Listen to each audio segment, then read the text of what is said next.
അസ്സലാമു അലൈക്കും വറഹ്മത്തുള്ളാഹി വബറകാതുഹു. ഖുർആൻ പഠനം 1321, സൂറത്തു തൗബ 118 സൂക്തത്തിന്റെ വിശദീകരണം തുടർച്ച. അഊദു ബില്ലാഹി മിനശ് ശൈത്വാനിർ റജീം. وعلى الثلاثة الذين خلفوا حتى إذا ضاقت عليهم الأرض بما رحبت وضاقت عليهم أنفسهم وظنوا أن لا ملجأ من الله إلا إليه ثم تاب عليهم ليتوبوا إن الله هو التواب الرحيم. صدق الله العظيم. بسم الله والحمد لله والصلاة والسلام على سيدنا محمد وعلى آله وصحبه ومن تبعهم بإحسان إلى يوم الدين. أما بعد. അപ്പോ കഴിഞ്ഞ സൂക്തത്തിൽ നമ്മൾ വിശദീകരിച്ചു വന്നത് തബൂക്ക് യുദ്ധത്തിന് കാരണമില്ലാതെ പിന്തിയ 3 പേർ, അവരുടെ മേലിൽ അല്ലാഹു സുബ്ഹാനഹു വ തആല പശ്ചാത്താപം സ്വീകരിച്ചു. പശ്ചാത്താപം സ്വീകരിക്കുന്നതിന് മുമ്പ് അവർ പല പ്രതിസന്ധികളെയും നേരിടേണ്ടി വന്നു. ഹത്താ ഇദാ ളാഖത് അലൈഹിമുൽ അർളു ബിമാ റഹബത്, വിശാലമായതോടുകൂടെ ഭൂമി അവരുടെ മേലിൽ കുടുസായി എന്ന് പറഞ്ഞാൽ എല്ലായിടത്തു നിന്നും അവഗണനയും മാറ്റി നിർത്തലും അതേപോലെ ഊരുവിലക്കുമെല്ലാം അനുഭവിക്കേണ്ടി വന്നു. അപ്പോൾ അവർക്ക് വലിയ പ്രതിസന്ധി, ഞെരുക്കം അനുഭവപ്പെട്ടു. ആരുമില്ലല്ലോ കൂട്ടുകാർ, ഒന്ന് സംസാരിക്കാനും ലോക്യം പറയാനും അതേപോലെ സ്നേഹം പങ്കിടാനും. ആരും നേരത്തെയുള്ള ഏറ്റവും അടുത്ത ചങ്ങാതിമാർ പോലും സലാം പറഞ്ഞാൽ പോലും മടക്കുന്നില്ലാത്ത അവസ്ഥ നിലനിൽക്കുകയാണ്. വലാഖത്ത് അലൈഹിം അൻഫുസുഹും, അവരുടെ ശരീരം തന്നെ അവരുടെ മേലിൽ കുടുസായി വെച്ചാൽ ജീവിതം തന്നെ ഭാരമായി പോകുന്ന ഒരവസ്ഥയിലേക്ക് അവർ മാനസികമായ അവസ്ഥ അവരെ കൊണ്ടെത്തിച്ചു. വലന്നു അല്ലാ മൽജഅ മിനല്ലാഹി ഇല്ലാ ഇലൈഹി, അവർക്ക് ബോധ്യമായി അള്ളാഹുവിൽ നിന്ന് അവനിലേക്കല്ലാതെ ഞങ്ങൾക്ക് അഭയമില്ല എന്ന് പറഞ്ഞാൽ ഈ ഉണ്ടായ പ്രശ്നത്തിന് പരിഹാരം പടച്ച തമ്പുരാൻ തന്നെയാണ് നൽകേണ്ടത്. അതുകൊണ്ട് അവന്റെ കാരുണ്യം പ്രതീക്ഷിച്ച് കാത്തിരിക്കുകയേ നിവൃത്തിയുള്ളൂ എന്ന ഉറച്ച തീരുമാനത്തിൽ അവരെത്തി. അല്ലാഹു സുബ്ഹാനഹു വ തആല അവരുടെ പ്രതീക്ഷ പുലർത്തിക്കൊണ്ട് തന്നെ അവരുടെ പശ്ചാത്താപം സ്വീകരിക്കുകയും ചെയ്തു. ഇതാണ് ഈ സൂക്തത്തിന്റെ പരാമർശനം. അപ്പൊ അതുമായി ബന്ധപ്പെട്ടുള്ള ചരിത്രങ്ങൾ നമ്മൾ കഴിഞ്ഞ ക്ലാസ്സിൽ പറഞ്ഞു തുടങ്ങിയതാണ്. മഹാനരായ നബി സല്ലല്ലാഹു അലൈഹി വസല്ലമ തങ്ങൾ യുദ്ധം കഴിഞ്ഞ് തിരിച്ചു വന്നാൽ സാധാരണഗതിയിൽ പള്ളിയിലിരുന്ന് യുദ്ധത്തിന് പോകാത്ത ആളുകളുടെ ആവലാതികൾ കേൾക്കുകയും അവർക്ക് പൊറുക്കലിനെ തേടുകയും ചെയ്യും. ആ പ്രശ്നം അതോടുകൂടെ പരിഹരിക്കപ്പെടും. എന്നാൽ നബി സല്ലല്ലാഹു അലൈഹി വസല്ലമ തങ്ങൾ യുദ്ധം കഴിഞ്ഞ് തിരിച്ചു വന്നപ്പോൾ 80-ലധികം ആളുകൾ തബൂക്കിലേക്ക് പോകാതിരിക്കാനുള്ള കാരണങ്ങൾ ബോധിപ്പിച്ചുകൊണ്ട് നബി തങ്ങളെ സമീപിക്കുകയും അവരുടെ പശ്ചാത്താപം അല്ലാഹു തആല സ്വീകരിച്ചതായി പ്രഖ്യാപിക്കുകയും ചെയ്തു. എന്നാൽ 3 പേര്, അവര് 3 പേരും ഞങ്ങൾക്ക് കാരണങ്ങളൊന്നും ഉണ്ടായിരുന്നില്ല എന്ന സത്യം നബി തങ്ങളോട് പറഞ്ഞു. ഹിലാലുബിനു ഉമയ്യത്തുൽ വാഖഫി റളിയല്ലാഹു അൻഹു, മുറാറത്ത് ബിൻ റബീഉൽ ഉമരി റളിയല്ലാഹു അൻഹു, കഅബ് ബിൻ മാലിക് റളിയല്ലാഹു അൻഹു, ഈ 3 പേർ. ആ 3 പേരോട് മുത്തുനബി സല്ലല്ലാഹു അലൈഹി വസല്ലം തങ്ങൾ നിങ്ങൾ എഴുന്നേറ്റ് പോകൂ, നിങ്ങളുടെ വിഷയത്തിൽ അല്ലാഹു തആല തീരുമാനം പ്രഖ്യാപിക്കുന്നത് വരെ ഞാൻ അതിൽ ഇടപെടുന്നില്ല എന്ന് പ്രഖ്യാപിച്ചു. ആ പ്രഖ്യാപനം വന്നപ്പോൾ സ്വാഭാവികമായും അവർ 3 പേരും ഒരൊറ്റപ്പെടുന്ന സാഹചര്യങ്ങളിലേക്ക് എത്തി. അങ്ങനെ നബി സല്ലല്ലാഹു അലൈഹി വസല്ലം തങ്ങൾ പതുക്കെ നബി സല്ലല്ലാഹു അലൈഹി വസല്ലം തങ്ങൾ എന്തു ചെയ്യുന്നു ആ 3 പേരോടും? വനഹാ റസൂലുള്ളാഹി സല്ലല്ലാഹു അലൈഹി വസല്ലം അൽ മുസ്ലിമീന അൻ കലാമിന അയ്യുഹസ് സലാസ മിൻ ബൈനി മൻ തഖല്ലഫാൻ, യുദ്ധത്തിന് പോകാതെ പിന്തിയവരുടെ കൂട്ടത്തിൽ നിന്ന് ഈ 3 പേരോട് സംസാരിക്കുക പോലും ചെയ്യരുതെന്ന് നബി തങ്ങൾ മുസ്ലിമീങ്ങളെ വിലക്കി. ആലോചിച്ച് നോക്കണം, 3 പേരോട് സംസാരിക്കാൻ പോലും പാടില്ല. ഇപ്പൊ ചില വിശ്വാസം തകരാറിലായ ആളുകളോടൊക്കെ നമ്മൾ സലാം പറയണ്ട എന്ന് പറഞ്ഞാൽ നമ്മുടെ നാട്ടിൽ ചിലർ ഭയങ്കര ഹാലിളക്കാണ്. എന്നിട്ട് അവര് പറയും മുസ്ലിമീങ്ങളോട് സലാം പറയാൻ പാടില്ലാന്നോ, അതേപോലെ തന്നെ ഈ കാലത്ത് സലാം പറയാൻ പാടില്ലാന്നോ, ഇങ്ങനെയൊക്കെ പറയാറുണ്ട്. വാസ്തവത്തിൽ ഇസ്ലാമിന്റെ ചില അച്ചടക്കങ്ങൾ, അത് വിശ്വാസം പൊളിച്ചു കളയാൻ വേണ്ടിയുള്ള അധാർമിക പ്രവർത്തനങ്ങളിൽ മുഴുകുന്നവർക്കെതിരെ ചിലപ്പോൾ എന്ത് ചെയ്യേണ്ടി വരും, ആ അച്ചടക്ക നടപടി സ്വീകരിക്കേണ്ടി വരും. അതേപോലെ തന്നെ ഇല്ല ചില ദീനിനും നന്മയുണ്ടാകുന്ന ചില ഘട്ടങ്ങളിൽ അത്തരം നടപടികൾ വേണ്ടിവരും. ആ നടപടികൾ സ്വീകരിക്കുമ്പോൾ ഇതൊക്കെ പ്രാകൃതമാണ് എന്ന് പറയുന്ന സ്വഭാവം സ്വീകരിക്കുന്നത് ഇസ്ലാമികമല്ല, ഇസ്ലാമിനെ സ്വീകരിക്കുന്ന നിലപാടുമല്ല. ഇവിടങ്ങൾ നോക്കൂ, 3 സഹാബികൾ അവർ യുദ്ധത്തിന് പോയില്ല, കാരണമല്ലാന്നുള്ള സത്യമാണ് അവർ നബിതങ്ങളോട് പറഞ്ഞത്. എന്നിട്ടും റസൂലുള്ളാഹി സ്വല്ലല്ലാഹു അലൈഹി വസല്ലം ആ 3 പേരോടും മിണ്ടാനേ പാടില്ല എന്ന് സഹാബത്തിനെ വിലക്കുകയാണ്. അപ്പൊ ആരും സഹാബത്തിന്റെ കൂട്ടത്തൊന്നും ചോദിക്കണില്ല, ഇതെന്ത് പരിപാടിയാ, അവര് സത്യം പറഞ്ഞതിനാണോ തങ്ങൾ അവരെ ക്രൂശിക്കണമെന്ന് ചോദിച്ചില്ല. ഏതായാലും യുദ്ധം കഴിഞ്ഞു വന്നില്ലേ, ഇനിയിപ്പോ അവരോട് മിണ്ടാണ്ടെന്നിട്ട് എന്താ കാര്യം എന്നും പറയണില്ല. മറിച്ച് അതൊരു അച്ചടക്ക നടപടിയാണ്. ആ അച്ചടക്ക നടപടിക്ക് വിധേയരായവരോട് സ്വീകരിക്കേണ്ടത് അച്ചടക്കമുള്ള ഒരു പ്രസ്ഥാനത്തിന്റെ അനുയായികൾ ആ അച്ചടക്ക നടപടി എടുക്കാൻ തീരുമാനിക്കുന്ന അതോറിറ്റിയുടെ തീരുമാനത്തിന്റെ കൂടെ നിൽക്കലാണ്. അതുകൊണ്ട് തന്നെ ഈ 3 പേരോട് സംസാരിക്കാൻ പാടില്ല എന്ന് റസൂലുള്ളാഹി വിലക്കിയപ്പോൾ കഅബ് റളിയല്ലാഹു അൻഹു പറയാണ്, ഫജ്തനബനാസ്, ജനങ്ങൾ മുഴുവനും ഞങ്ങളോടതാ വിട്ടുനിൽക്കുകയാണ്, ഞങ്ങളെ ഒഴിവാക്കുകയാണ്. വതഗയ്യറു ലനാ, അവരുടെ എല്ലാവരുടെയും ഞങ്ങളോടുള്ള പെരുമാറ്റം തന്നെ വല്ലാതെ ചേഞ്ചായിപ്പോയി. ഹത്താ തനക്കറത്ത് ഫീ നഫ്സിൽ അർളി, ഹത്താ തനക്കർതു ഫീ നഫ്സിൽ അർളി, ഫീ നഫ്സി അൽ അർള്, ഭൂമി തന്നെ എനിക്ക് പരിചയമില്ലാത്തതുപോലെ ആയിപ്പോയി. ഇത് ഞാൻ താമസിക്കുന്ന നാടല്ലയോ, ഞാൻ ജനിച്ചു വളർന്ന മണ്ണല്ലയോ എന്നെനിക്ക് തോന്നിപ്പോയി. കാരണം ഒരാളും പരിചയം കാണിക്കുന്നില്ല. ഫമാഹിയ ബിൽ അർളില്ലത്തി ആരിഫ്, എനിക്കറിയുന്ന മദീനയുടെ മണ്ണല്ലല്ലോ ഇത് എന്ന് എന്റെ മനസ്സിൽ തോന്നിപ്പോയി. കാരണം ഒരാളോടും സലാം പറഞ്ഞാൽ മടക്കുന്നില്ല. അപരിചിതനായ ആളെ കാണുന്നത് പോലത്തെ കാഴ്ചയാണ് എല്ലാവരും കാണുന്നത്. അങ്ങനെ ഫലബിസ്ന അലാ ദാലിക 50 ലൈല, 50 രാത്രികൾ ഞങ്ങൾ ഇതേ കണ്ടീഷനിൽ താമസിച്ചു. മഹാനായ കഅബ് ബിൻ മാലിക് റളിയല്ലാഹു അൻഹു പറയാണ്, 50 ദിവസം ഇതേ കണ്ടീഷനിൽ കഴിഞ്ഞുപോയി. ഒരു സഹാബിയും മിണ്ടണില്ല, മുത്തുനബി മിണ്ടണില്ല, സലാം പറഞ്ഞാൽ മടക്കണില്ല. ഫഅമ്മാ സാഹിബായ, എന്റെ 2 കൂട്ടുകാരുണ്ടല്ലോ, മഹാനായ മുറാറത്ത് ബിൻ റബീഉൽ ഉമരി തങ്ങളും ഹിലാൽ ഇബ്നു ഉമയ്യത്തുൽ വാഖിഫി തങ്ങളും, അവര് 2 പേരും ഫസ്തകാനാ വഖഅദാ ഫീ ബുയൂതിഹിമാ യബ്കിയാൻ, അവര് 2 പേരും പിന്നീട് വീട്ടിൽ നിന്ന് പുറത്തിറങ്ങിയില്ല. വീട്ടിലിരുന്ന് കരച്ചിലാണ് ആ 2 സഹാബികളും. അല്ലാഹുവേ, മുത്തുനബി സല്ലല്ലാഹു അലൈഹി വസല്ലം തങ്ങൾ മിണ്ടാതെ ഞങ്ങളെങ്ങാനും മരിച്ചുപോയാലോ എന്ന ബേജാറിലാണ്. അവര് 2 പേരും വീട്ടിലിരുന്ന് കരച്ചിലാണ്. ആരെയും കാണാൻ അവർ പോകുന്നില്ല, പുറത്തേക്കിറങ്ങുന്നില്ല. വഅമ്മ അന, എന്നാൽ ഞാനോ ഫകുന്തു അശബ്ബുൽ ഖൗമി വാജിലദഹും, ഫകുന്തു അശബ്ബൽ ഖൗമി വാജിലദഹും, ഞാൻ ആ കൂട്ടത്തിലേറ്റവും ചെറുപ്പക്കാരനും അതേപോലെ തന്നെ ധൈര്യശാലിയുമാണ്. അതുകൊണ്ട് ഫകുന്തു അഖ്റുജു, ഞാനിതാ എല്ലാ ദിവസവും വീട്ടിൽ നിന്ന് പുറത്തിറങ്ങും. ഫഅശ്ഹദുസ്സലാ മഅൽ മുസ്ലിമീൻ, മുസ്ലിമീങ്ങളോടൊപ്പം നിസ്കാരത്തിന് ഞാനും പങ്കെടുക്കും. വാതൂഫു ഫിൽ അസ്വാഖ്, അങ്ങാടികളിലൂടെ ഞാൻ നടക്കും. പക്ഷേ വലാ യുകല്ലിമുനി അഹദ്, ഒരാളും എന്നോട് സംസാരിക്കൂല. വആതി റസൂലുള്ളാഹി സ്വല്ലല്ലാഹു അലൈഹി വസല്ലം, ഞാൻ മുത്തുനബിന്റെ അടുത്ത് ചെല്ലും. ഫൗസല്ലിമു അലൈഹി, എന്നിട്ട് നബി തങ്ങൾക്ക് ഞാൻ സലാം പറയും. വഹുവ ഫീ മജ്ലിസിഹി ബഅദ സ്വലാ, നിസ്കാരം കഴിഞ്ഞ് റസൂലുള്ളാഹി ഇരിക്കുമ്പോൾ ഞാൻ തങ്ങൾക്ക് ചെന്ന് സലാം പറയും.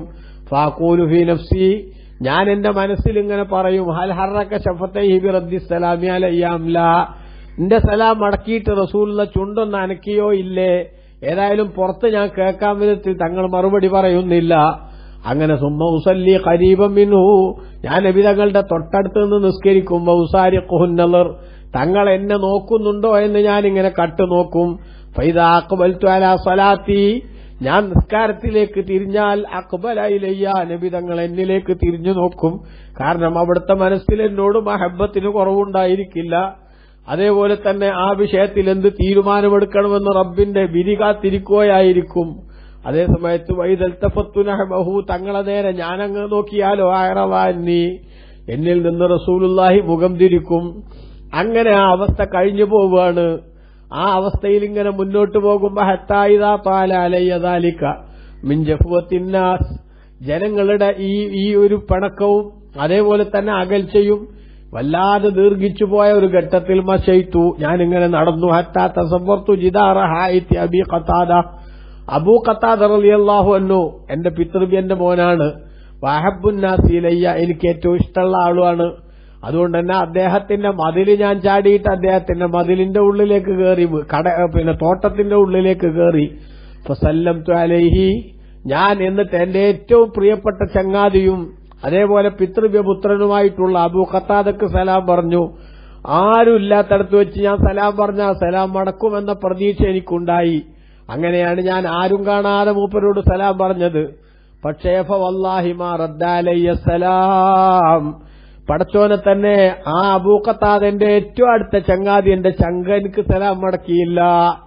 ഫഖുൽതു ലഹു, അപ്പൊ ഞാൻ ചോദിച്ചു, യാ അബാ ഖത്താദ, ഓ അബൂ ഖത്താദ, അൻഷുദുക ബില്ലാഹി ഹൽ തഅലമുനി വഹിബ്ബുല്ലാഹ വറസൂലഹു. എന്നപ്പ ഞാൻ വളരെ സങ്കടത്തോടെ ഞാൻ ചോദിച്ചു, അല്ലയോ അബൂ ഖത്താദ, പടച്ചോനെ മുൻനിർത്തി ഞാൻ ചോദിക്കാണ്, എനിക്ക് അല്ലാഹുവിനും റസൂലിനും ഭയങ്കര ഇഷ്ടാണെന്ന് നിനക്കറിയില്ലേ എന്ന് ഞാൻ ചോദിച്ചു. ഫസക്കത്ത, അദ്ദേഹം മറുപടി ഒന്നും പറഞ്ഞില്ല. ഫഉത്തു ലഹു, ഞാൻ ആ ചോദ്യം ആവർത്തിച്ചു. അപ്പോഴും അദ്ദേഹം മറുപടി പറഞ്ഞില്ല. മൂന്നാമതും ഞാൻ ആവർത്തിച്ചു. ആ സമയത്ത് അബൂ ഖത്താദ പറഞ്ഞു, അല്ലാഹു വറസൂലുഹു അഅലം, അതൊന്നും എനിക്കറിയില്ല, നിന്നോട് മിണ്ടരുത് എന്നാണ് മുത്തുനബിന്റെ ഓർഡർ, ഞാൻ ആ ഓർഡർ പാലിക്കുന്നു എന്നർത്ഥം. അത് പറഞ്ഞപ്പോ ഫഫാലത്ത് ഐനായ, എന്റെ രണ്ടു കണ്ണുകളും നിറഞ്ഞൊലിച്ചു. തവല്ലൈതു, ഞാൻ അവിടുന്ന് പുറന്ന് ഈ മതിലിന്ന് പുറത്ത് ചാടി, തോട്ടത്തിന്ന് പുറത്ത് ചാടി പുറത്തേക്ക് വന്നു.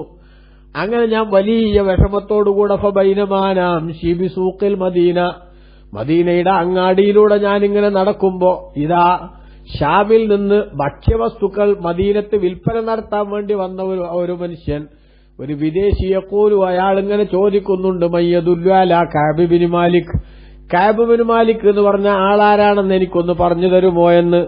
അപ്പൊ ഞാനിങ്ങനെ നടന്നു വരികയല്ലേ, ഫതഫഖന്നാസു യുശീറൂന ലഹു നഹവി, അയാൾക്ക് ഇന്നിങ്ങനെ ചൂണ്ടിക്കാണിച്ചു കൊടുക്കുന്നുണ്ട്, അത് ആ വരുന്ന ആളാണ്, ആ വരുന്ന ആളാണെന്ന് ഇങ്ങനെ ചൂണ്ടിക്കാണിച്ചു കൊടുത്തു.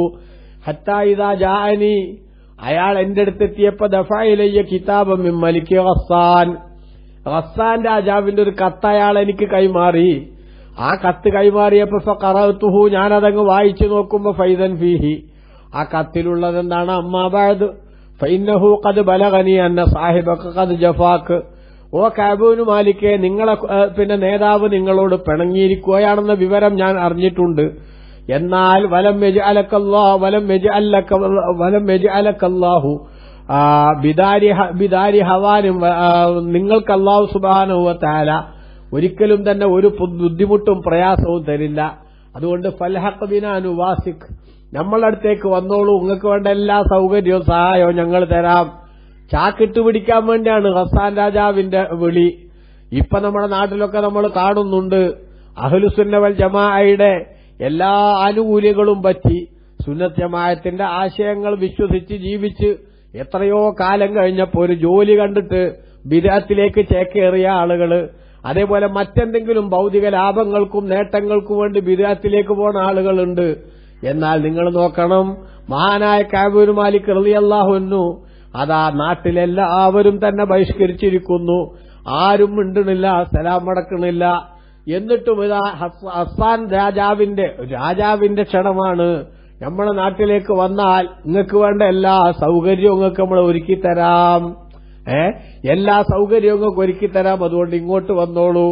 അത് വായിച്ചപ്പോ ഞാൻ പറഞ്ഞു, വഹാദായിലും മിനൽ ബലാ, ഇതും ഒരു പരീക്ഷണമാണ്. നേരെ അടുപ്പിലേക്ക് കൊണ്ടുപോയിട്ട് ഞാൻ ആ കത്ത് കത്തിച്ചു കളഞ്ഞു. ഞാൻ ഒരിക്കലും തന്നെ എന്നെ ചാക്കിട്ട് പിടിക്കാൻ അവർക്ക് ഞാൻ നിന്നുകൊടുക്കില്ല എന്ന് തീരുമാനിച്ചു. അങ്ങനെ ഈ അവസ്ഥ ഇങ്ങനെ ഈ അവഗണിച്ച് അല്ലെങ്കിൽ ആളുകൾ മാറ്റി നിർത്തിയിട്ടുള്ള അവസ്ഥ 40 ദിനം പിന്നിട്ടിരിക്കുന്നു. 40 ദിനമായപ്പോൾ ഇദൻ റസൂലില്ലാഹി സ്വല്ലല്ലാഹു അലൈഹി വസല്ലം യഅതീനി, മുത്തുനബിന്റെ ഒരു ദൂതൻ എന്റെ അടുത്ത് വരികയാണ്. ഫഖാൽ, എന്നിട്ട് പറയുന്നു, ഇന്ന റസൂലല്ലാഹി സ്വല്ലല്ലാഹു അലൈഹി വസല്ലം യഅമുറുകാൻ തഅതദിലം റഅതക, മുത്തുനബി സ്വല്ലല്ലാഹു അലൈഹി വസല്ലം തങ്ങൾ നിങ്ങളോട് കൽപ്പിച്ചിട്ടുണ്ട്, നിങ്ങളെ ഭാര്യനോട് നിങ്ങൾ വിട്ടു നിൽക്കണം.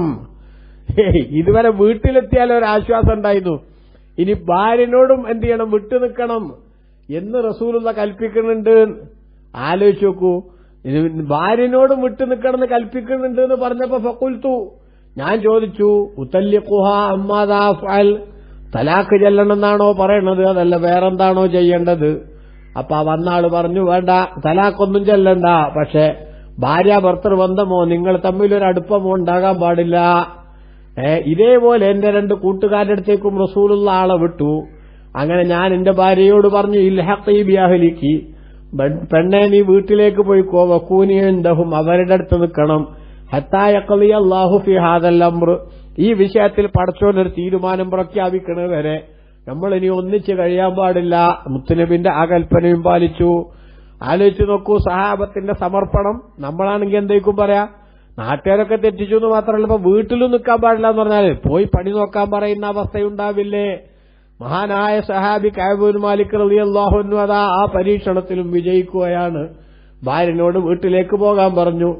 അങ്ങനെ കഅബ് റളിയല്ലാഹു അൻഹു പറയാണ്, ഹിലാൽ ബിൻ ഉമയ്യത്ത് റളിയല്ലാഹു അൻഹുവിന്റെ ഭാര്യ മുത്തുനബിന്റെ അടുത്ത് ചെന്നിട്ട് പറഞ്ഞു, നബിയെ, ഹിലാൽ ബിൻ ഉമയ്യത്ത് ശൈഖുല്ലാഹി ലൈസ ലഹു ഖാദിം, അതാ അദ്ദേഹം വയസ്സനാണ്, സ്വന്തമായി ഒന്നും ചെയ്യാൻ കഴിയില്ല, അദ്ദേഹത്തിന് വേറെ ഖാദിമീങ്ങളുമില്ല, അതുകൊണ്ട് ഫാൽ തക്കറഹു അൻ അഖ്ദുമഹു, മൂപ്പർക്ക് വേണ്ട ഖിദ്മത്തുകളൊക്കെ ഞാനൊന്ന് എടുത്തു കൊടുത്തോട്ടെ നബിയെ എന്ന് സമ്മതം ചോദിച്ചു.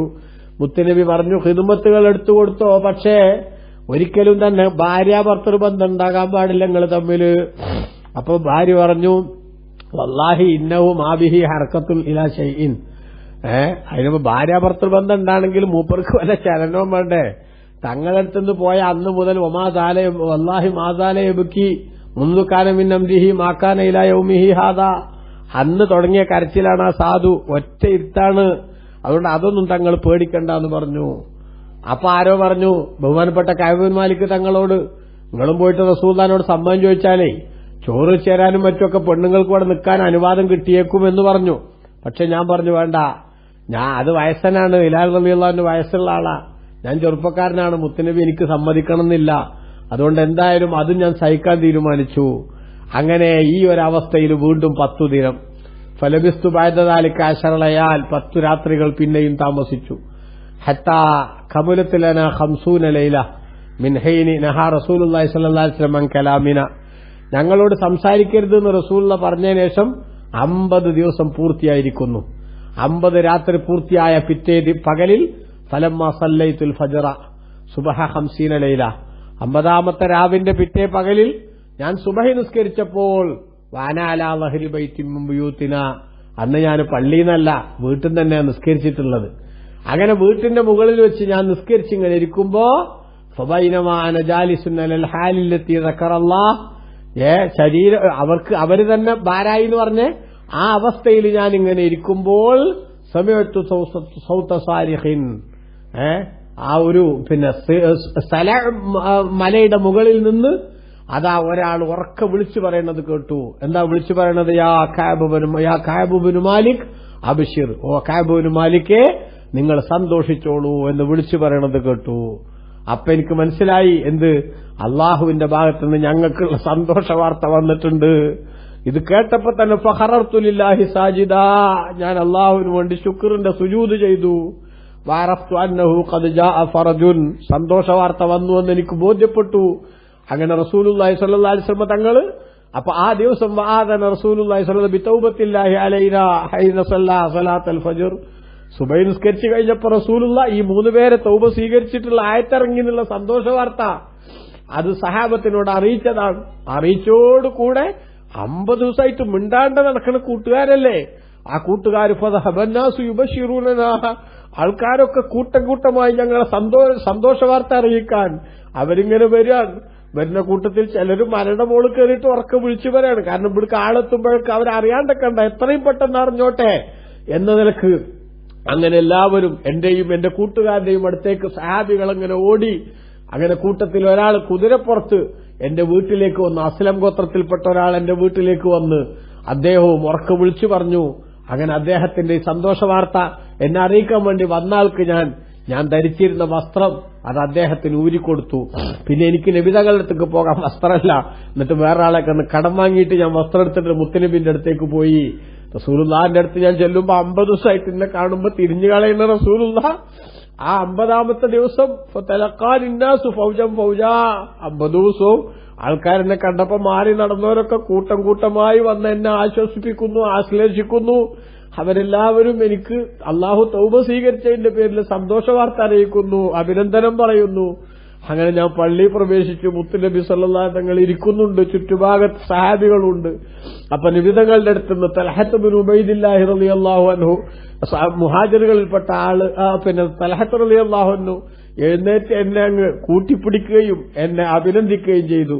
അദ്ദേഹം മാത്രമാണ് എഴുന്നേറ്റ് വന്ന് എന്നെ ആശ്ലേഷിച്ചിട്ടുള്ളയാള്. അതൊരു വല്ലാത്ത അനുഭവമായിട്ട് ഞാൻ കൊണ്ടു നടക്കുകയാണ് എന്ന് ബഹുമാനപ്പെട്ട പിന്നെ കഅബ് ബിൻ മാലിക് റളിയല്ലാഹു അൻഹു പറയാൻ. അങ്ങനെ ഫലമ്മാ സല്ലംതു അലാ റസൂലില്ലാഹി സ്വല്ലല്ലാഹു അലൈഹി വസല്ലം, മുത്തുനബിക്ക് ഞാൻ സലാം പറഞ്ഞപ്പോൾ ഖാല റസൂലുള്ളാഹി സ്വല്ലല്ലാഹു അലൈഹി വസല്ലം, അല്ലാഹുവിന്റെ റസൂൽ പറഞ്ഞു, വഹുവ യബ്റുഖു വജ്ഹുഹു മിനസ് സുറൂർ, മുത്തുനബിന്റെ പിന്നെ മുഖം ഇങ്ങനെ സന്തോഷം കൊണ്ട് ഇങ്ങനെ തിളങ്ങാണ്. അങ്ങനെ തിളങ്ങിയിട്ട് റസൂലുള്ള പറഞ്ഞു, അബ്ശിർ ബിഖൈരി യൗമിൻ മർറ അലൈക മുൻദു വലദത്ക ഉമ്മുക്. ഓ കഅബേ, നിങ്ങളെ ഉമ്മങ്ങളെ പ്രസവിച്ച ദിവസത്തിൽ നിന്ന് ഇതുവരെയും ഏറ്റവും ഉത്തമമായ ദിവസമാണ് നിങ്ങൾക്ക്. ഇതിലും വലിയ നല്ലൊരു ദിവസം നിങ്ങൾക്ക് നേരത്തെ ഉണ്ടായിട്ടില്ല. അതുകൊണ്ട് ഈ ദിവസം കൊണ്ട് സന്തോഷിച്ചോളൂ എന്ന് ബഹുമാനപ്പെട്ട നബി സല്ലല്ലാഹു അലൈഹി വസല്ലം തങ്ങൾ പറഞ്ഞു. ഇൻഷാ അല്ലാഹ് ഇതിന്റെ ബാക്കി അടുത്ത ക്ലാസ്സിൽ പറയാം. അല്ലാഹു തആല ഈ മഹാന്മാരുടെ ബർക്കത്തുകൊണ്ട് നമ്മളെയൊക്കെ നന്നാക്കി തരട്ടെ. അവരോടുള്ള മഹബ്ബത്തുകൊണ്ട് അല്ലാഹു നമ്മളെ വിജയികളിൽ പെടുത്തട്ടെ. ആമീൻ. വസല്ലല്ലാഹു വസല്ലമ വബാറക അലാ സയ്യിദിനാ മുഹമ്മദിൻ വആലിഹി വസഹ്ബിഹി അജ്മഈൻ വൽഹംദുലില്ലാഹി റബ്ബിൽ ആലമീൻ. അസ്സലാമു അലൈക്കും വറഹ്മത്തുള്ളാഹി.